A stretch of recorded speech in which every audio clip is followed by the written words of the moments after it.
Hey everyone! Tonight we're kicking off with a haunting true tale from the distant past. Back in 1140, a brilliant scholar named Peter Abelard faced a brutal punishment at the hands of his student's uncle, castration, all because he dared to fall in love with her. But here's what makes this story even more shocking. She chose to love him for the rest of her life despite everything. What if I told you medieval court records document hundreds executed simply for marrying against their family's wishes? And here's what will really blow your mind. The most passionate love letters ever written came from people forbidden to even touch each other again. Before we dive into these incredible true stories, here's what would absolutely make my night. If this gives you chills, and trust me, it will, hit that subscribe button and smash that like. But here's what I'm really curious about. What time is it where you are right now? Cozy in bed in California? Morning coffee time in London? Drop your time zone in the comments, because I love knowing we're experiencing these stories together across the world. Now, let's dim the lights, get comfortable, and travel back to when falling in love could literally cost you everything. Picture this. It's the year 1200, and love isn't just discouraged, it's an actual crime. Not metaphorically, but legally punishable by disinheritance, exile, or worse. The statistics from surviving court records are mind-blowing. Historians studying thousands of medieval documents found that unauthorized marriages had devastating consequences for most involved. Here's what shocked me most when I first learned this. Medieval people didn't just risk embarrassment for love, they risked everything. Their families, their futures, sometimes their very lives. And yet they kept doing it, again and again. Makes you wonder what kind of love could possibly justify such incredible risk. Let me paint you a picture that'll make your modern dating problems seem adorable by comparison. You're 14 years old. Yes, that was considered marriageable age, when your parents announce your engagement to someone you've never met. Maybe they're twice your age, live hundreds of miles away, or don't even speak your language. But here's the kicker. Refusing wasn't really an option. This wasn't about compatibility or happiness. Marriage was strictly business. The Catholic Church, controlling virtually every aspect of daily life, had very specific ideas about love and marriage. They taught marriage was primarily for creating alliances and producing legitimate heirs. St. Augustine, one of the Church's most influential theologians, actually wrote that passionate love, even between married couples, could be spiritually dangerous as it distracted people from God. Think about it this way. Imagine every romantic decision you made had to be approved by a board of directors who cared more about business partnerships than your emotional well-being.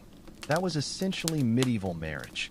Your heart was considered a luxury most people simply couldn't afford. But here's where human nature gets beautifully stubborn. The more something's forbidden, the more desperately people want it. Modern psychology calls this reactance theory. When we're told we can't have something, our desire intensifies. Medieval people didn't understand the science, but they definitely felt the effects. The social class system made everything more complicated. If you were a peasant, about 90% of the population, and fell for nobility, that wasn't just inappropriate social climbing. It was seen as attacking the natural order God established. There are documented cases of severe punishments for those who dared love above their station. Political marriages created their own special heartbreak. Princesses and noble daughters were essentially bargaining chips for treaties, war prevention, or combining family lands. Eleanor of Aquitaine, one of the most powerful medieval women, was married off as a teenager for political alliances. She later wrote about feeling like a chess piece rather than a person with her own desires. Religious life presented another challenge entirely. Monks and nuns took vows of celibacy, promising to renounce all romantic love for God. But monasteries and convents often housed the most educated, interesting people of their time. Records show maintaining these vows wasn't always easy, with romantic relationships developing despite scandal and punishment. For those attracted to the same gender, the situation was even more dangerous. The Church considered such relationships sinful, with civil law prescribing severe punishments. Yet historians have found evidence of same-sex relationships maintained in secret, sometimes for years. Now, here's the fascinating part. all these restrictions didn't kill romance. They transformed it into something almost mythical. When love becomes forbidden, it becomes legendary. Medieval people developed incredibly creative ways to express feelings, secret codes, hidden messages in poetry, elaborate courtship rituals disguising true passion behind socially acceptable behavior. Some lovers communicated through symbolic flower arrangements, where different blooms carried specific meanings. Others used acrostic poems spelling out their beloved's name. Some created entire fictional business relationships just to correspond. It was like an underground language of love existing alongside normal society. The irony is beautiful. A society trying so hard to control love actually created some of history's most passionate, enduring love stories. These forbidden romances became the foundation for everything we consider romantic today. Love conquering all, passion worth any sacrifice, two hearts beating as one against impossible odds. Every romantic movie you've loved, every love song that gave you chills, every story about true love overcoming obstacles, they all trace back to these medieval rebels who looked at a world saying, "You cannot love," and chose to love anyway. And that brings us to the most famous, passionate, and tragic of all these forbidden medieval love stories. It begins in Paris' intellectual heart, where the brightest minds gathered to study and debate.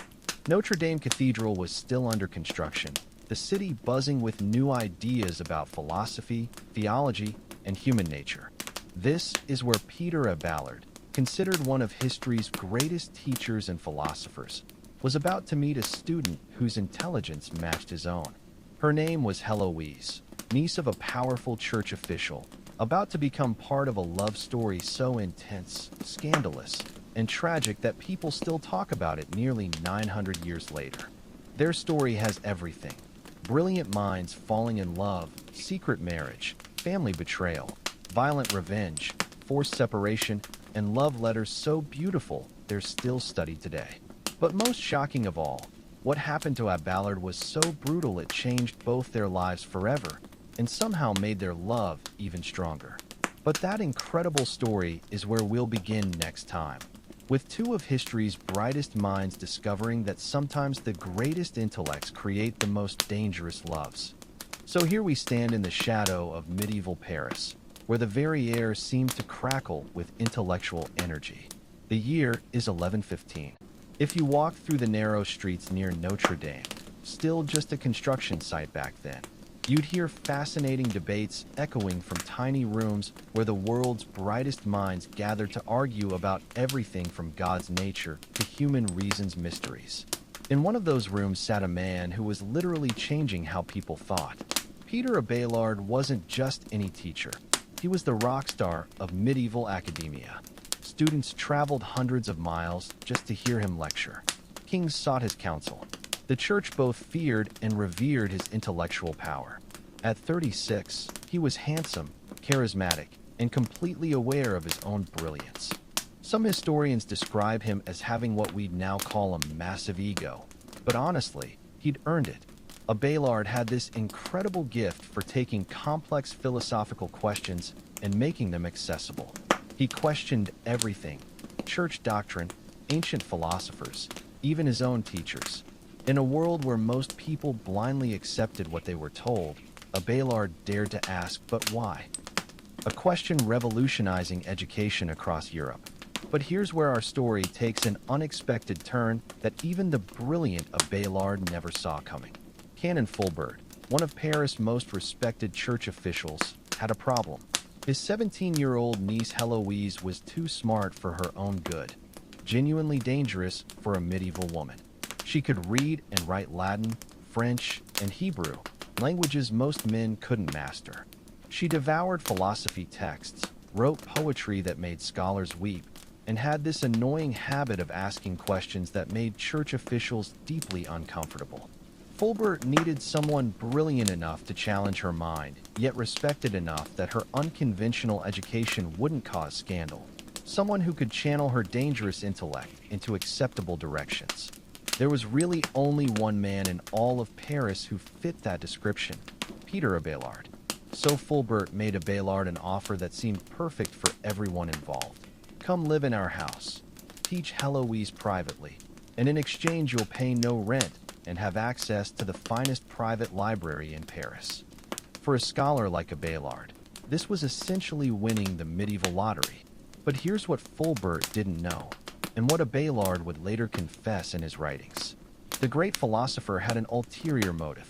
He'd heard about this extraordinary young woman and was curious, not just intellectually curious, but intrigued by the idea of a woman whose mind could match his own. Their first lesson occurred on a crisp autumn morning in 1115. Abelard later wrote about this moment with a detail that still gives me chills. He described walking into Fulbert's library and seeing Héloïse for the first time. Not her beauty, which contemporary accounts say was remarkable, but her eyes. He wrote that her eyes held an intelligence that seemed to see straight through everything, including him. They began with Aristotle, moved to Augustine, debated universal's nature and evil's problem. But what started as intellectual discussion quickly became something far more dangerous. These weren't just teacher and student. These were two of their generation's most brilliant minds discovering that intellectual connection could be the most intoxicating form of attraction imaginable. Abelard later admitted he began creating excuses to extend their lessons. Héloïse, for her part, started asking increasingly complex questions requiring longer explanations. Their philosophical debates became literary discussions, which became personal conversations, which became something neither expected nor prepared for. The beauty of their relationship was that it began in their minds before touching their hearts. In a world where most marriages were arranged without the couple ever having meaningful conversations, here were two people who fell in love with each other's thoughts first. But they were playing an incredibly dangerous game, and they both knew it.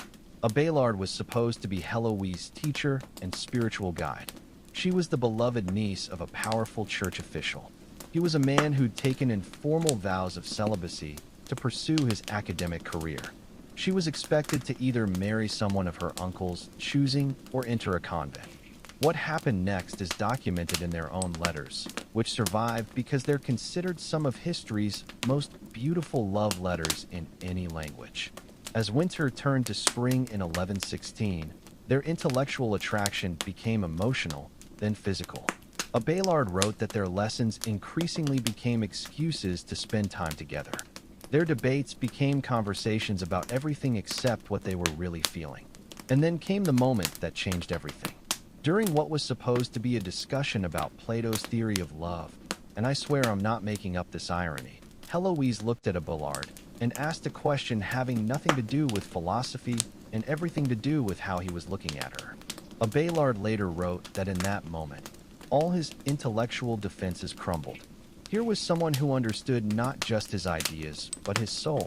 Someone who could challenge him, inspire him, and make him feel like his mind had finally found its perfect match. They became lovers in secret, meeting in that library surrounded by centuries of wisdom about love, passion, and the human heart. But here's what makes their story even more remarkable.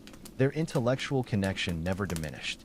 Even as their relationship became physical, they continued challenging each other's ideas, writing poetry together, and debating philosophy with the same intensity they brought to everything else. For nearly a year, they managed to keep their relationship hidden. Abelard would arrive for lessons. Fulbert would greet him warmly and leave them alone with their books and dangerous secret. From the outside, everything looked perfectly proper. Just a brilliant teacher and his exceptional student exploring existence's great questions. But secrets this powerful have a way of revealing themselves. And when this particular secret exploded into the open, it would destroy lives, end careers, and create one of history's most tragic love stories. The end began, as these things often do, with the most natural consequence in the world. In late 1117, Héloïse realized she was pregnant. Just imagine the terror of that moment. Here's a young woman whose entire future depended on her reputation, carrying the child of a man who was supposed to be her spiritual mentor. Here's a scholar whose career would be destroyed if anyone discovered he'd broken his informal vows of celibacy. And here's a powerful church official who would be utterly humiliated if this scandal became public. But what happened next reveals something beautiful about both Abelard and Héloïse. Instead of panicking or trying to cover up their relationship, they made a choice showing exactly who they were. They chose love. They chose each other. They chose to face whatever consequences came from that choice. Abelard secretly married Héloïse in a small ceremony outside Paris. It wasn't legally valid in the church's eyes, since he was supposed to be celibate, and it wasn't socially acceptable, since she was supposed to marry someone of her uncle's choosing. But they spoke vows to each other anyway, making promises they would keep for the rest of their lives. And that's where our story takes a turn towards something so brutal, so medieval, and so shocking that it changed both their lives forever. Because Uncle Fulbert had finally discovered what was happening in his house, and his reaction would be swift, violent, and absolutely medieval in its cruelty. But the most amazing part? Even after everything that was about to happen to them, even after the violence, forced separation, and complete destruction of the life they'd planned together, their love story was just beginning. Because sometimes the greatest love stories aren't about people who get to be together, but about people who choose to love each other anyway, no matter what the world does to stop them. What Fulbert did to Abelard on that terrible night in 1118 would test that love in ways that would have destroyed most people. But Héloïse and Abelard weren't most people. They were about to prove that when two souls truly recognize each other, not even the most brutal medieval justice can tear them apart. The night that changed everything began like any other. It was a cold spring evening in 1118, and Abelard was asleep in his quarters near the cathedral school, probably dreaming about philosophy or his secret wife, completely unaware that Canon Fulbert had finally pieced together what was happening under his own roof. You have to understand, Fulbert wasn't just angry. He was absolutely humiliated.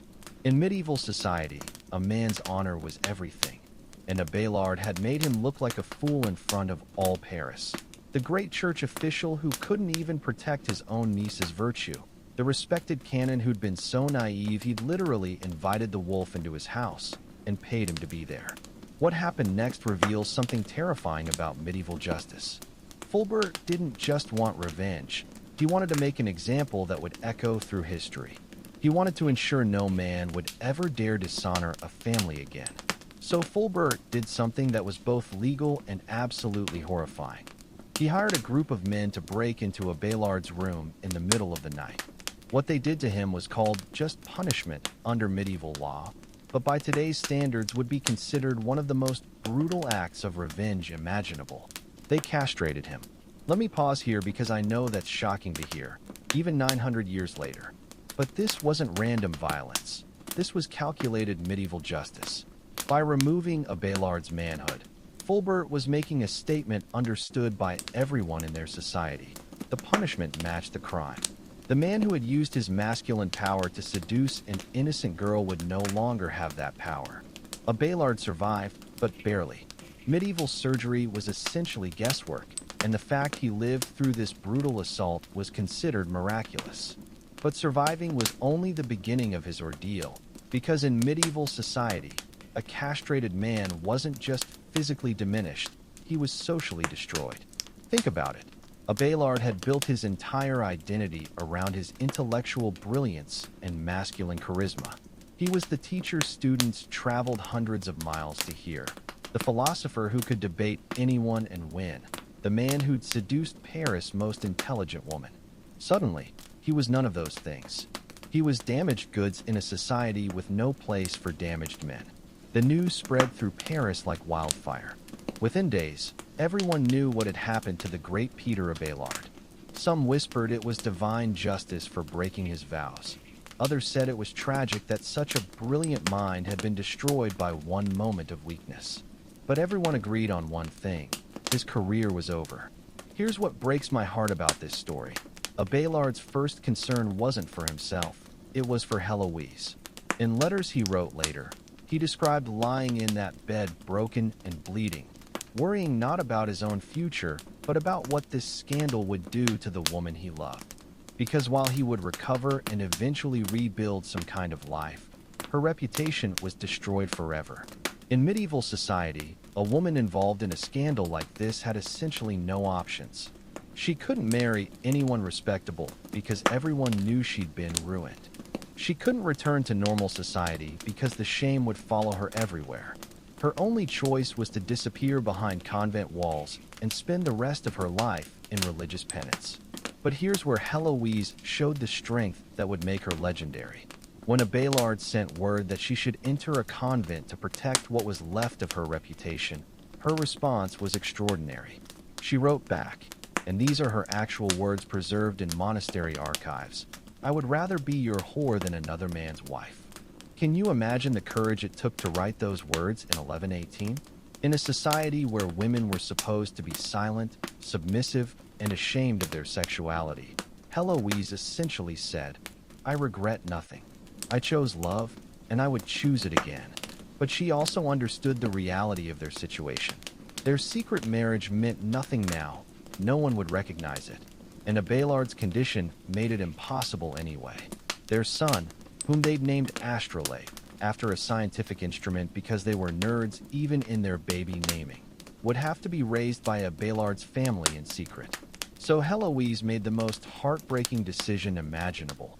She agreed to take vows as a nun, not because she felt called to religious life, but because it was the only way to protect what was left of Abelard's reputation from further scandal. She would sacrifice her freedom, her future, and any chance of happiness to save the man she loved.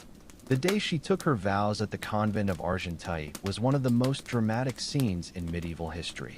According to witnesses, Héloïse stood before the altar and recited the traditional vows of poverty, chastity, and obedience. But as she spoke the words that would bind her to religious life forever, tears streamed down her face. Not tears of religious joy, but tears of grief for the life she was giving up. Abelard, meanwhile, made his own dramatic choice. Unable to continue as a secular teacher after the scandal, he became a monk at the Abbey of St. Denis. But his letters reveal he didn't choose religious life out of calling. He chose it out of shame and desperation. He wrote that he felt like a dead man walking, going through the motions of monastic life, while his heart remained with the woman he could never see again. And that's where most tragic love stories would end, with the lovers separated forever, their dreams destroyed, their future stolen by the world's cruelty. But Héloïse and Abelard's story was just beginning a new chapter, one that would prove their love was stronger than physical separation, more enduring than social scandal, and more passionate than most people who get to spend their whole lives together. Because here's what their enemies didn't understand. When you take two brilliant minds that have recognized each other as soulmates and force them apart, you don't kill their love. You transform it into something almost supernatural. They began writing letters, not just any letters, but correspondence so beautiful, intellectually rich, and emotionally honest that they're still studied in universities today as the pinnacle of medieval literature. These weren't just love letters. They were philosophical treatises, theological debates, and emotional confessions all rolled into one. Héloïse wrote to Abelard about her struggles with religious life, admitting she performed her duties as a nun while her heart remained completely secular. She questioned church doctrine, challenged religious authority, and described her ongoing passion for a man she was supposed to have forgotten. Her letters reveal a woman of extraordinary honesty and intellectual courage. Abelard responded with equal emotional intensity, but also with the guilt and self-recrimination that would haunt him forever. He blamed himself not just for what had happened to him, but for what had happened to her. He wrote that he would gladly suffer his punishment again if it meant she could have had a different life. But here's the most remarkable thing about their correspondence. It wasn't just about looking backward at what they'd lost. They continued to challenge each other intellectually, to debate theology and philosophy, to grow and learn together despite being physically apart. Their love had evolved beyond the physical into something distance couldn't touch. The letters were copied and shared throughout medieval Europe, becoming legendary even during their lifetimes. Other lovers read them for inspiration. Scholars studied them for theological insights. Even church officials who officially disapproved of their relationship secretly admired the beauty of their writing. And that brings us to someone who would challenge everything we think we know about medieval love, power, and the choices women could make in a world designed to control them. Because while Héloïse and Abelard were writing their hearts out from behind monastery walls, there was another woman who was rewriting the rules entirely. Her name was Eleanor of Aquitaine, and she was about to prove that sometimes the most powerful love story is the one where a woman refuses to let anyone else choose her destiny.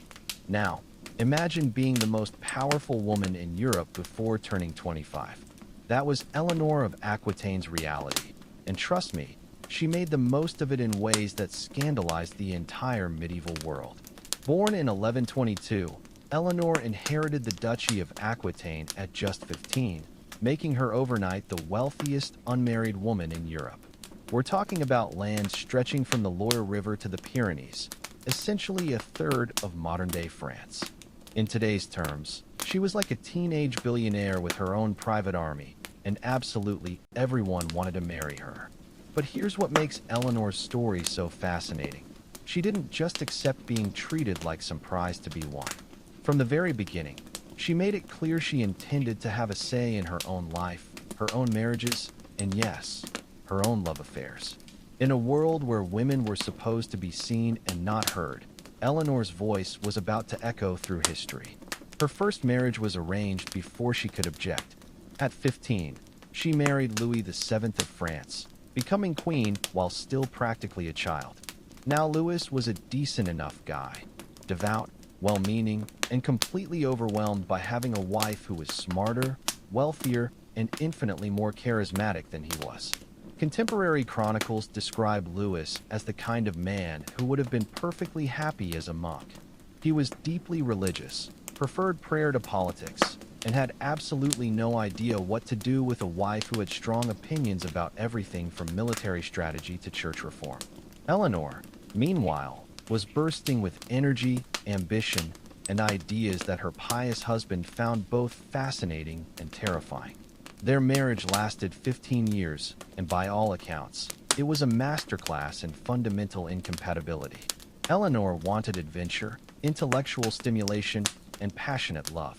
Louis wanted peace, quiet, and a wife who would pray with him instead of challenging papal authority at dinner parties. It's almost comical how mismatched they were, like pairing a racehorse with a meditation instructor. But the real problem wasn't personality differences. The real problem was that after 15 years of marriage, Eleanor had given Louis only 2 daughters, no male heir, and in medieval politics, that was a catastrophe. The French court began whispering that maybe God was displeased with their union. Maybe the marriage was cursed. Maybe it was time for Louis to find a new wife who could give him sons. Eleanor, being Eleanor, had a different interpretation. She decided the problem wasn't divine displeasure. The problem was that she had married the wrong man. And in 1152, she did something that shocked the entire medieval world. She divorced the King of France. Now, divorce in the 12th century wasn't like divorce today. You couldn't just file papers and split your assets.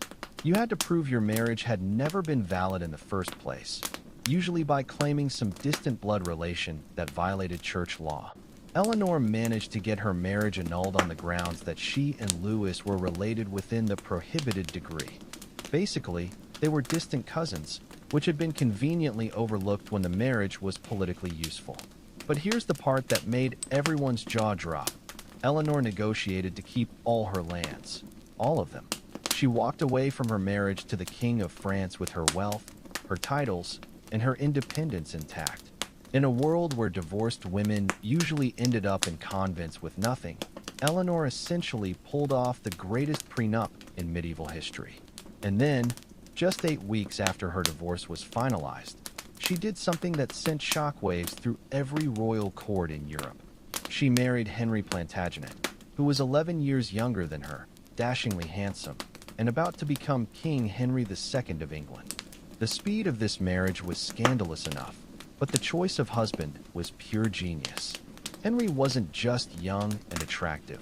He was ambitious, intelligent, and powerful enough to protect Eleanor's independence while being secure enough not to be threatened by her strength. Plus, and this is where it gets deliciously complicated, marrying Henry meant that Eleanor's vast French territories would now belong to the English crown, making her ex-husband Louis's life extremely difficult. Medieval chroniclers had no idea what to make of Eleanor and Henry's relationship. Some called it a political alliance disguised as romance. Others whispered it was pure physical attraction between two of the most charismatic people of their age. But Eleanor's own letters, the few that survived, suggest something even more interesting. She'd found her intellectual and emotional equal. Henry II was known for his explosive temper, his boundless energy, and his habit of wearing out multiple horses in a single day because he couldn't sit still. Eleanor matched him in every way. Where Louis had been overwhelmed by her personality, Henry was energized by it. They debated politics, planned military campaigns together, and created what was essentially a medieval power couple. Their marriage produced 8 children, including the future Richard the Lionheart and King John of Magna Carta fame. But more importantly, it created a partnership that redefined what was possible for women in positions of power. Eleanor didn't just marry Henry. She actively ruled alongside him, making decisions about everything from legal reform to international diplomacy. But here's where Eleanor's story gets even more remarkable. In 1173, when she was 51 years old and had been married to Henry for 21 years, she did something that would have been unthinkable for any other medieval woman. She led a revolt against her own husband. Henry had been having very public affairs, including one with a woman named Rosamond Clifford, whom he'd installed in a palace and showered with gifts that should have gone to his queen. Eleanor had tolerated his infidelities for years, but when Henry began making decisions about their sons' inheritances without consulting her, she'd had enough. So Eleanor organized her sons into a rebellion against their father. She personally traveled through Aquitaine, raising armies and securing alliances. Contemporary accounts describe her riding at the head of troops, wearing armor, and giving speeches that inspired fierce loyalty. At 51, she was literally leading a medieval feminist revolution disguised as a family feud. The rebellion failed, and Henry had Eleanor imprisoned for the next 16 years. But even in captivity, she remained a force to be reckoned with. She continued to influence politics through secret correspondence, maintained loyalty among her supporters, and waited for her chance to reclaim her power. When Henry died in 1189, Eleanor was released by her son Richard, who immediately recognized that he needed his mother's political expertise. At 67, an age when most medieval women were considered ancient, Eleanor embarked on the most adventurous period of her life. She traveled across Europe arranging marriages, negotiating treaties, and at one point personally journeyed to Sicily to escort her granddaughter to Spain for a royal wedding. But perhaps the most telling story about Eleanor comes from the very end of her life. When she was nearly 80 years old, she learned that her grandson Prince Arthur was being threatened by King John. Despite her advanced age, Eleanor personally led a military campaign to protect the boy, besieging a castle and negotiating his release through sheer force of personality. Eleanor's approach to love was revolutionary because she insisted on being an equal partner in all her relationships. She refused to be a passive recipient of male protection or decision-making. She loved passionately, but on her own terms. And when love disappointed her, she didn't retreat into wounded silence. She took action to change her circumstances. What makes Eleanor's story so modern is that she understood something many people today are still learning. Love and power don't have to be mutually exclusive. You can be passionate and political, romantic and strategic, vulnerable and strong. Eleanor loved deeply, but she never let love diminish her sense of self-worth or personal agency. And speaking of revolutionary approaches to love, Eleanor's court in Aquitaine became the birthplace of something that would change romantic culture forever, the tradition of courtly love.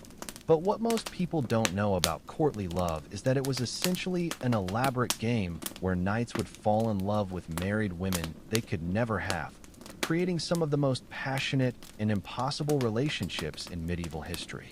Welcome to the most bizarre dating system ever invented by human beings.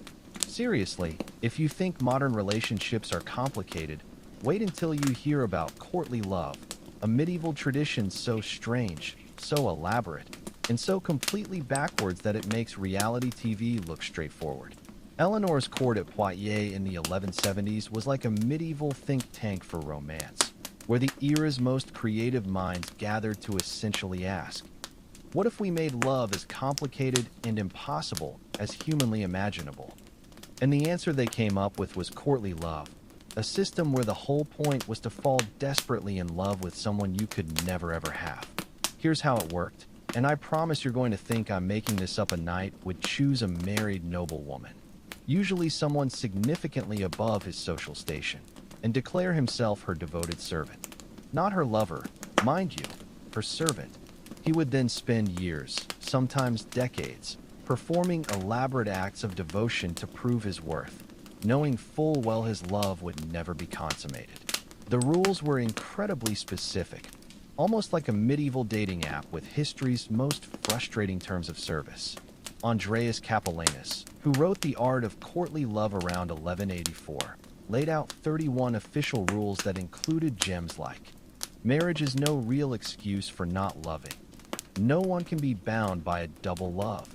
And my personal favorite, a true lover is constantly, and without intermission, possessed by the thought of his beloved.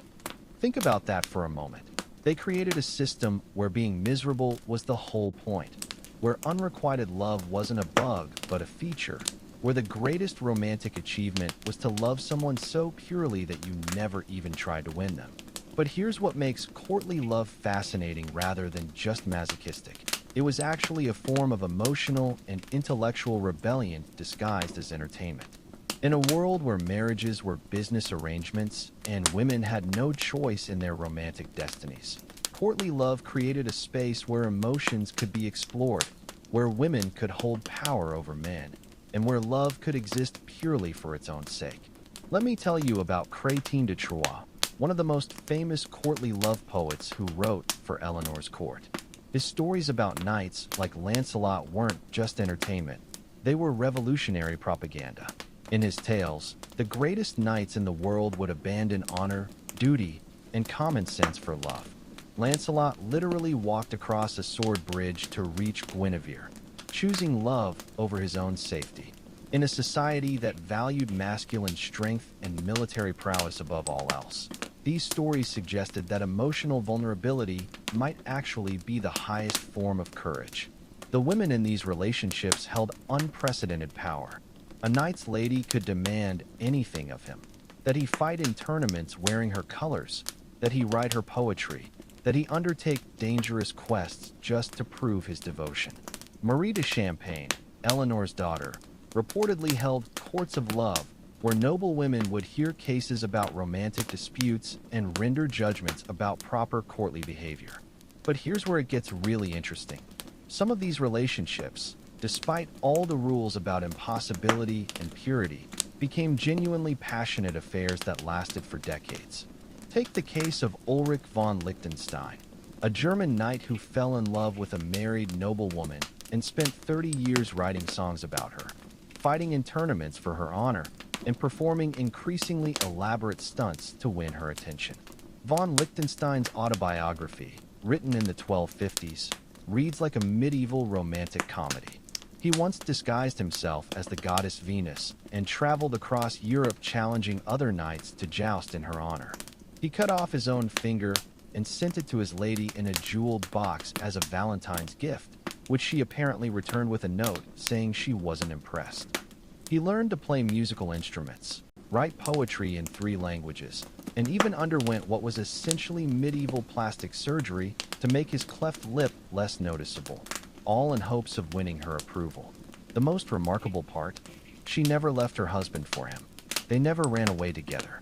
They maintained their impossible relationship for 3 decades, with Ulrich perpetually hoping and his lady perpetually maintaining just enough distance to keep him devoted. And both of them seemed to find this arrangement not just tolerable, but deeply meaningful. Modern psychologists studying courtly love relationships have identified something fascinating. Many of these partnerships provided emotional intimacy that was completely absent from most medieval marriages. While married couples often barely knew each other and certainly didn't share their deepest thoughts, courtly lovers engaged in profound emotional and intellectual connections. They shared poetry, discussed philosophy, and created bonds that were often deeper than many legal marriages. But the most famous courtly love affair in history has to be the relationship between Dante Alighieri and Beatrice Portinari. Dante first saw Beatrice when they were both 9 years old, fell instantly in love, and spent the rest of his life writing about her. He spoke to her exactly twice in his entire life, literally 2 conversations, and yet she became the inspiration for the Divine Comedy, one of the greatest works of literature ever written.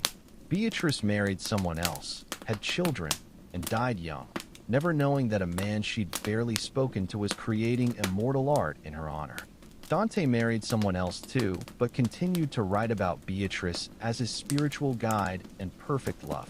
Their relationship existed almost entirely in his imagination, yet it produced poetry that people still read with tears in their eyes 700 years later.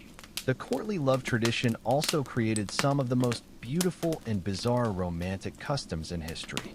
Knights would wear tokens from their ladies, a scarf, a glove, sometimes even underwear, into battle as symbols of their devotion. They would fast on holy days dedicated to their beloved.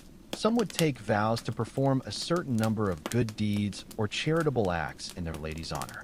There are records of knights who built elaborate gardens and commissioned artwork dedicated to women who barely acknowledged their existence. One German nobleman spent a fortune creating a mechanical clock that played a different love song every hour, all composed for a woman married to his political rival. But perhaps the strangest aspect of courtly love was how it influenced actual marriages. Eleanor's own granddaughter Blanche of Castile used courtly love traditions to completely redefine her relationship with her husband Louis VIII of France. Instead of accepting the typical distant formal royal marriage, she insisted that Louis court her as if she were an unattainable lady.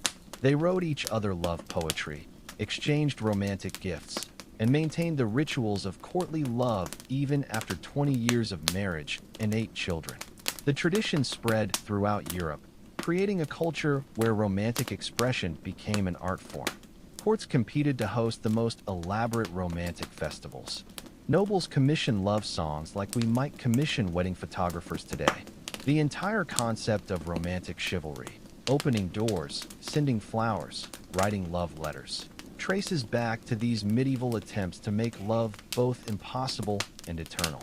And that brings us to perhaps the most heartbreaking example of courtly love put into practice, the real-life Romeo and Juliet stories that inspired Shakespeare centuries later.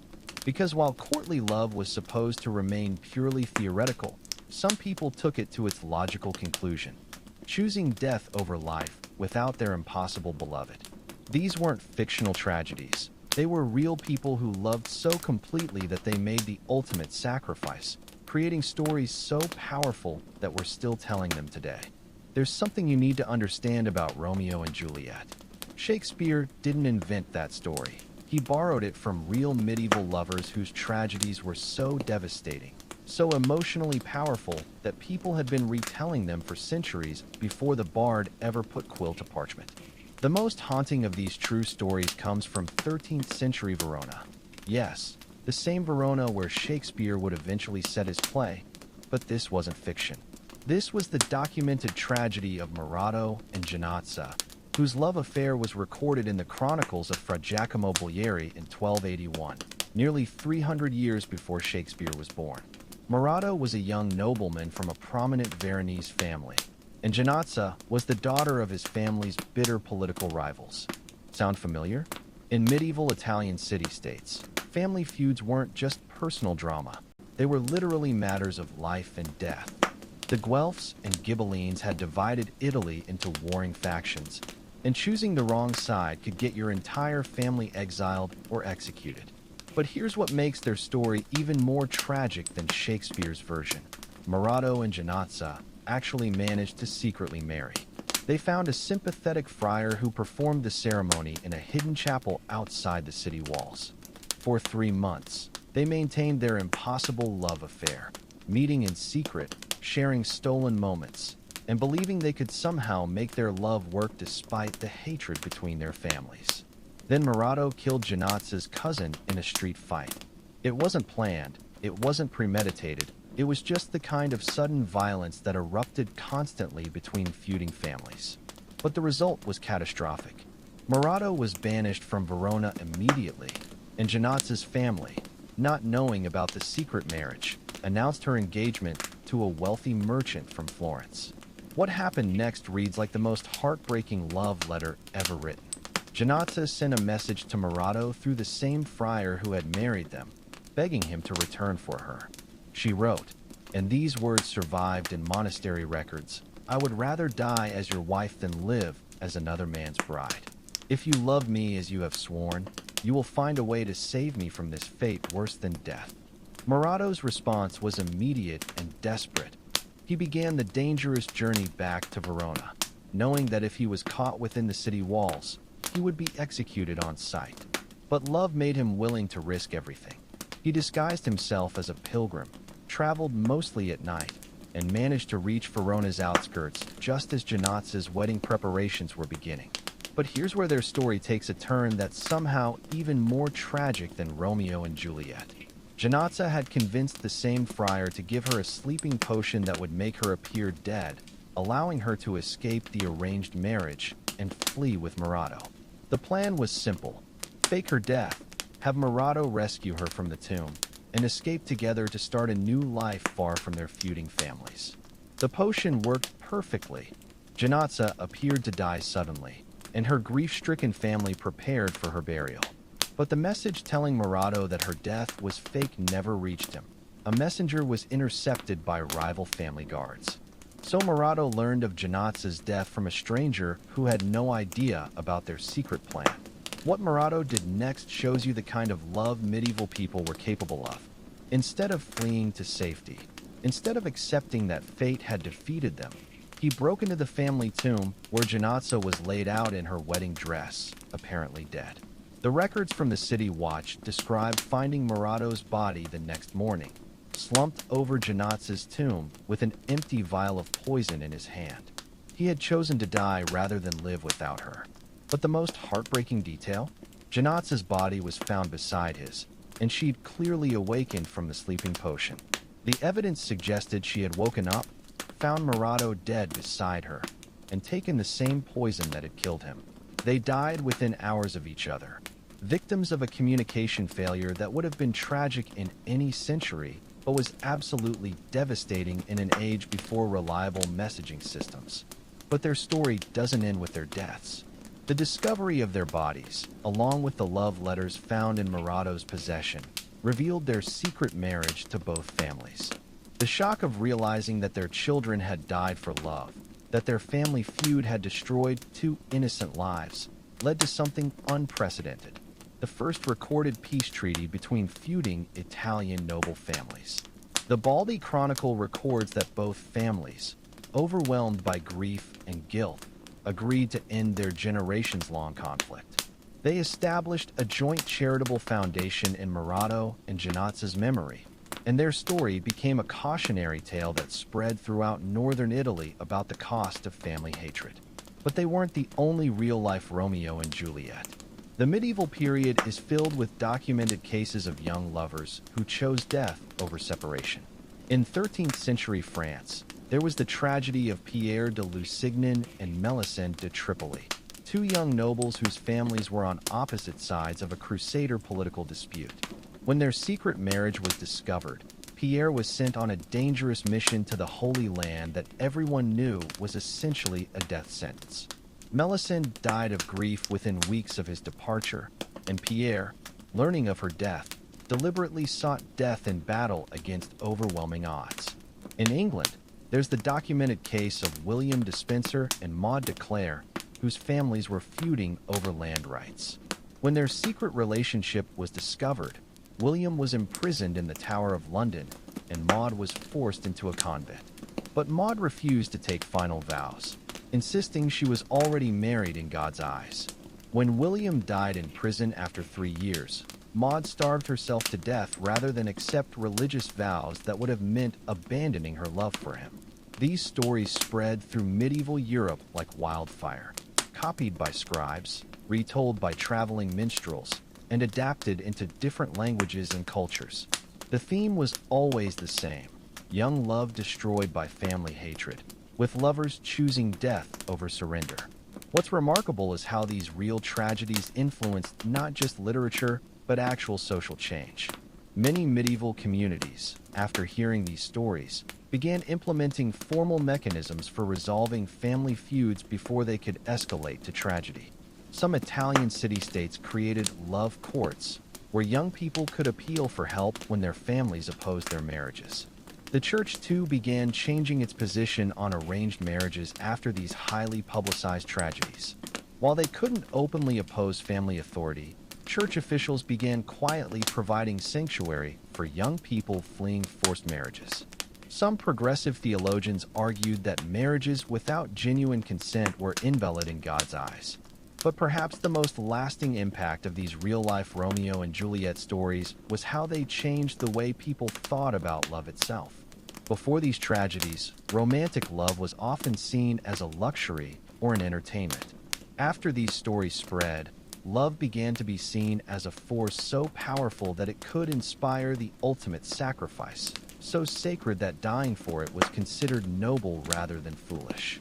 The medieval chroniclers who recorded these stories weren't just preserving tragic news. They were documenting a shift in human consciousness about what love could be and what it was worth. And this brings us to something that might surprise you.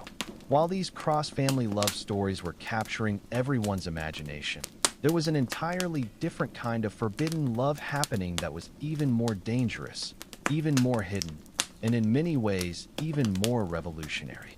Because the medieval period wasn't just about noble families feuding over politics.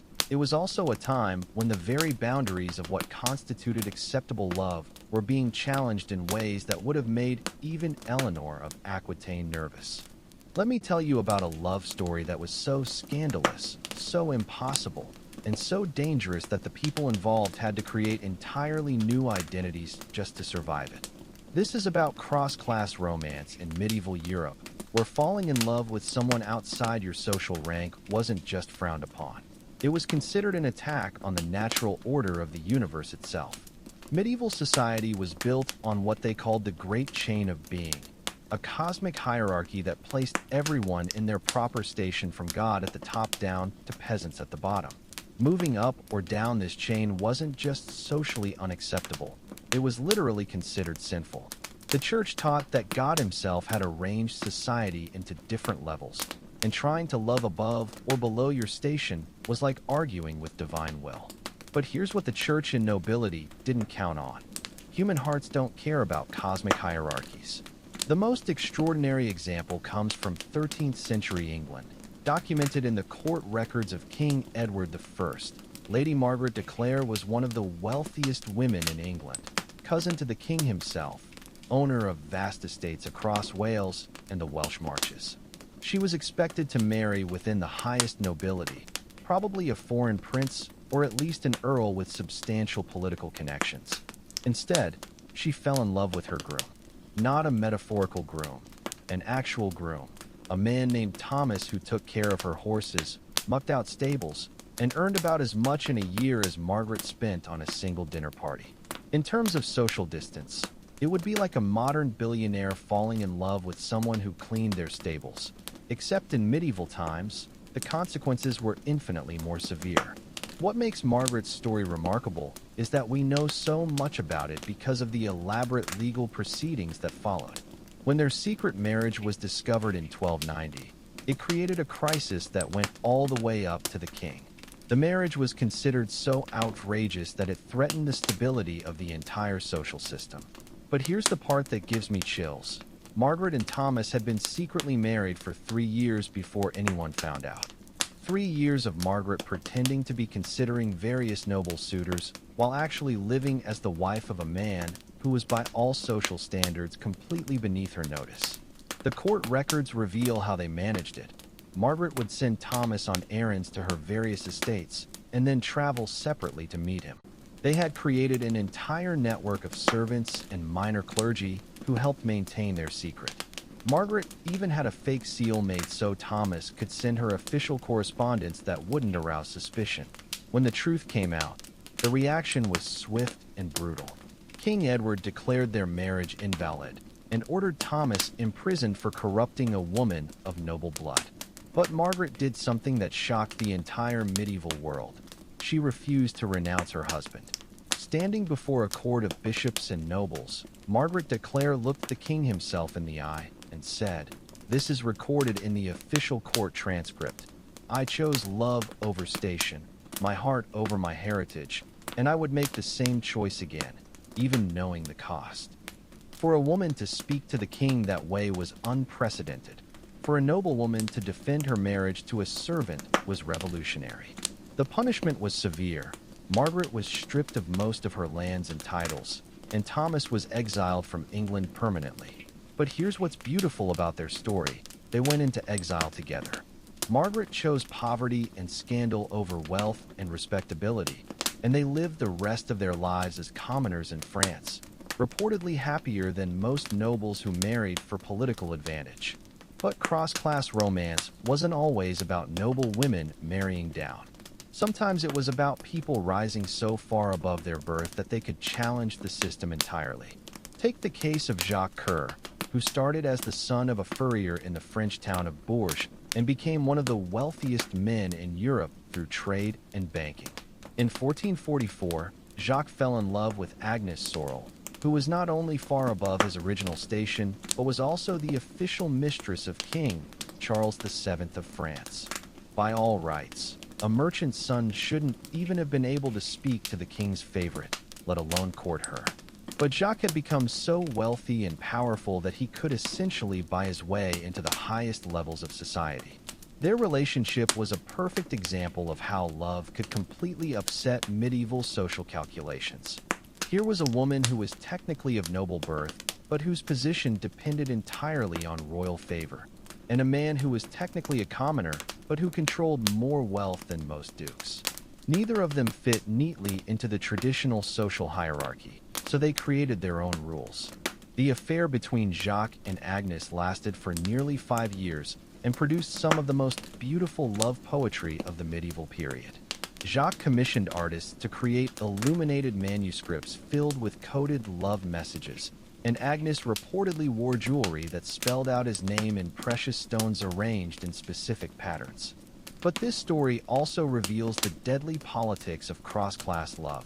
When Agnes died suddenly in 1450, Jacques was immediately accused of poisoning her, not because there was any evidence, but because the idea of a merchant's son having a relationship with the king's mistress was so threatening to the established order that people needed to believe it had ended in betrayal. Jacques was convicted in absentia and fled to Rome, where he spent the rest of his life in exile. Modern historians have found no evidence that he was guilty of anything except loving above his station, but in medieval terms that was crime enough. Perhaps the most touching cross-class love story comes from the records of a German monastery in the 1200s. Brother Friedrich was a monk from a noble family who had taken religious vows, and Anna was a peasant woman who worked in the monastery kitchens. They fell in love over conversations about theology. Apparently, Anna was largely illiterate, but had an extraordinary natural intelligence that fascinated the educated monk. Their relationship lasted for over a decade without being discovered, partly because religious life provided perfect cover for their meetings. Friedrich would accidentally visit the kitchens when he needed to discuss monastery business, and Anna would find excuses to deliver meals to the scriptorium where Friedrich worked on illuminated manuscripts. But what makes their story unique is that they never tried to leave the monastery or abandon their respective roles. Instead, they created a relationship that existed entirely within the constraints of their impossible situation. Friedrich taught Anna to read Latin by carving letters into wooden scraps that she could study while working. Anna shared her knowledge of herbal medicines and folk wisdom, which Friedrich incorporated into his theological writings. When their relationship was finally discovered, The abbot faced an unprecedented situation. Friedrich was from a family that had donated heavily to the monastery, and Anna was considered irreplaceable because of her skills in managing the kitchen and herb garden. Instead of the usual punishment of expulsion and excommunication, the abbot made an extraordinary decision. He allowed them to continue their relationship, but only under strict religious supervision. Friedrich and Anna were permitted to meet once weekly in the abbot's presence, where they could discuss theology and share their intellectual connection, but any physical relationship was strictly forbidden.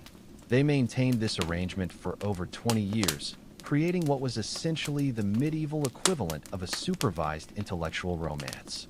Their weekly conversations were recorded by monastery scribes and reveal a relationship of extraordinary depth and tenderness. They discussed everything from the nature of divine love to practical questions about growing medicinal herbs. Friedrich wrote that Anna had taught him more about God's presence in daily life than all his theological education, and Anna reportedly said that Friedrich had shown her that learning could be a form of worship. What's remarkable about all these cross-class love stories is how they forced medieval society to confront the contradictions in their own social system. If God had truly arranged society into fixed hierarchies, why did love keep crossing those boundaries? If noble blood was truly superior, why were commoners sometimes more worthy of love than princes? These relationships didn't just challenge social norms, they changed them. By the end of the medieval period, the idea that love could transcend social boundaries had become so accepted that it was influencing actual marriage law.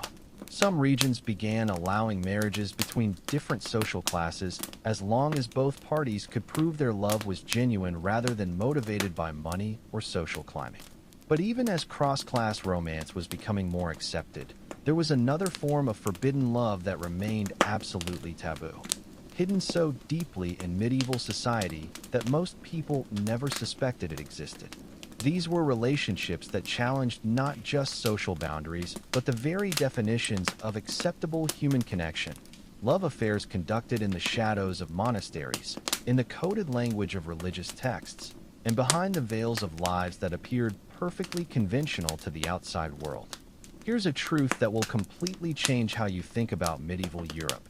Some of the most passionate, enduring, and beautifully documented love stories from this period were between people of the same gender.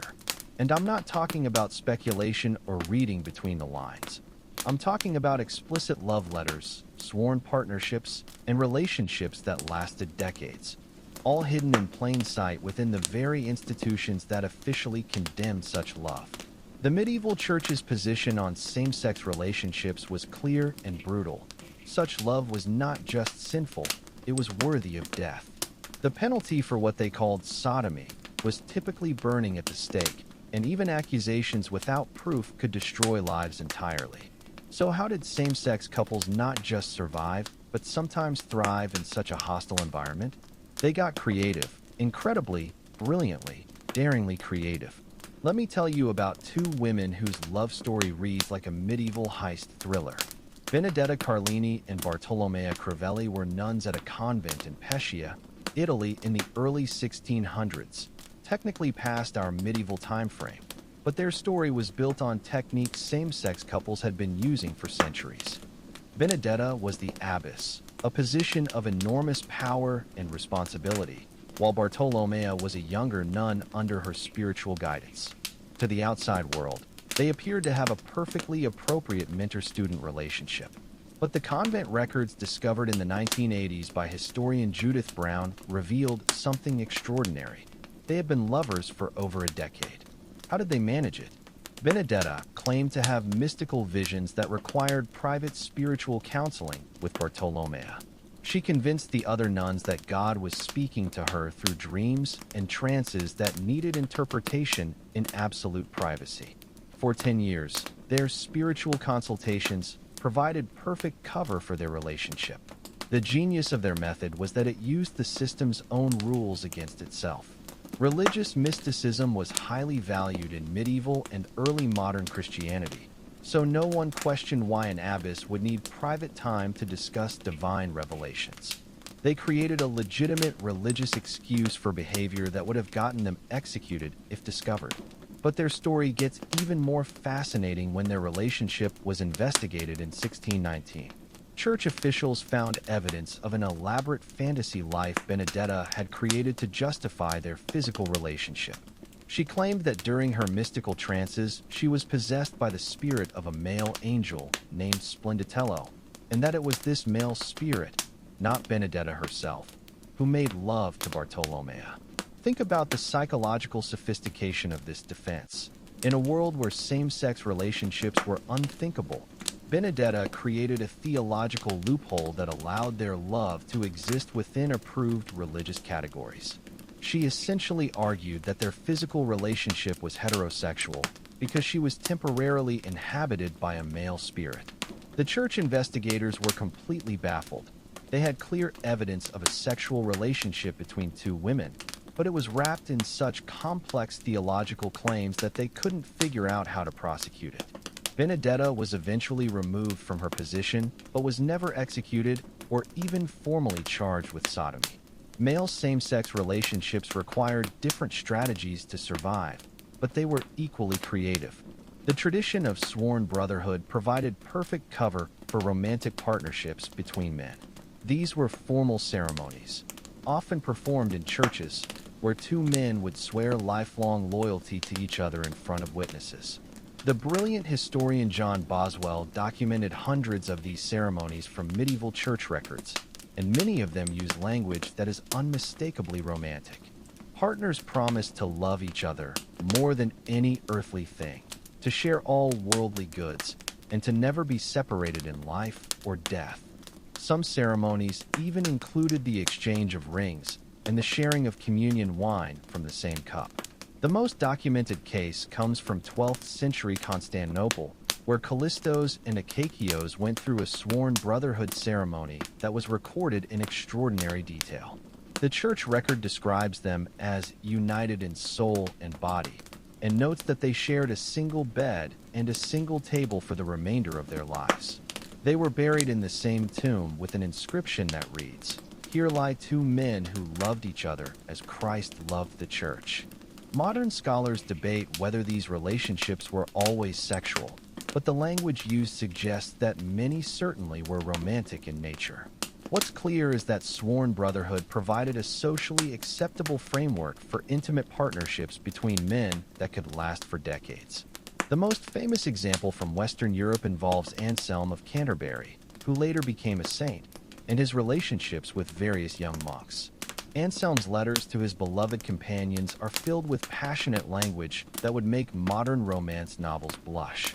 To a monk named Gandalf, he wrote, "I yearn for you with my whole heart.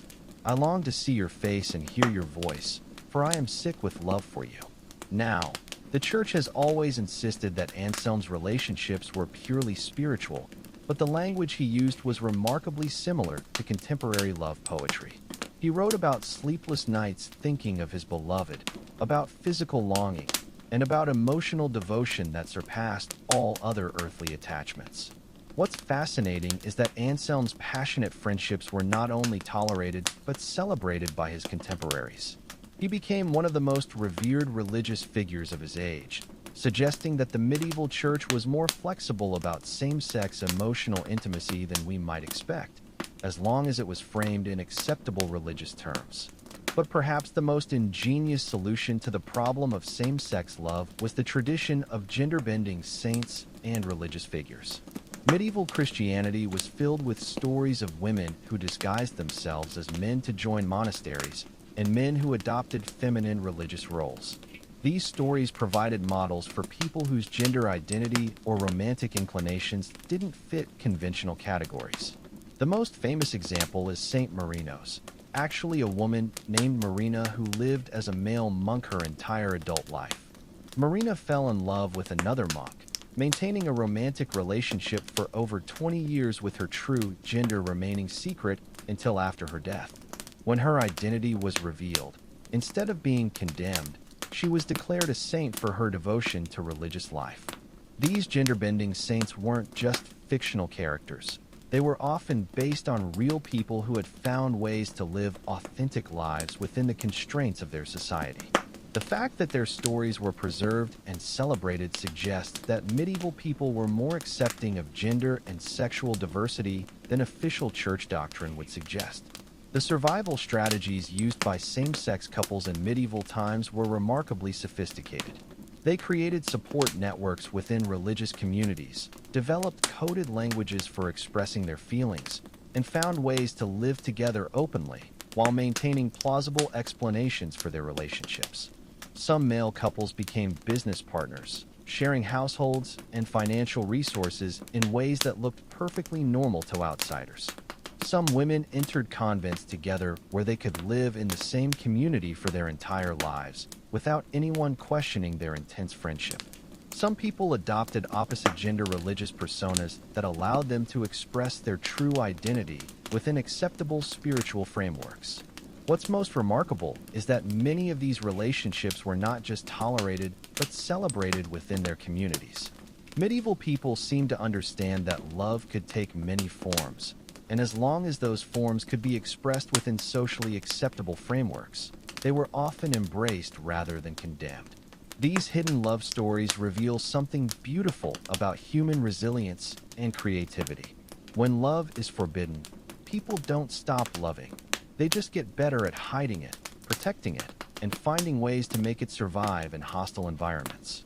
And that brings us to perhaps the most complex and dangerous form of forbidden love in medieval times: relationships that crossed not just social boundaries or gender expectations, but religious ones as well. Because while Christian Europe was officially at war with Muslim Spain and the Holy Land, individual hearts were creating connections that transcended the greatest ideological divide of the medieval world.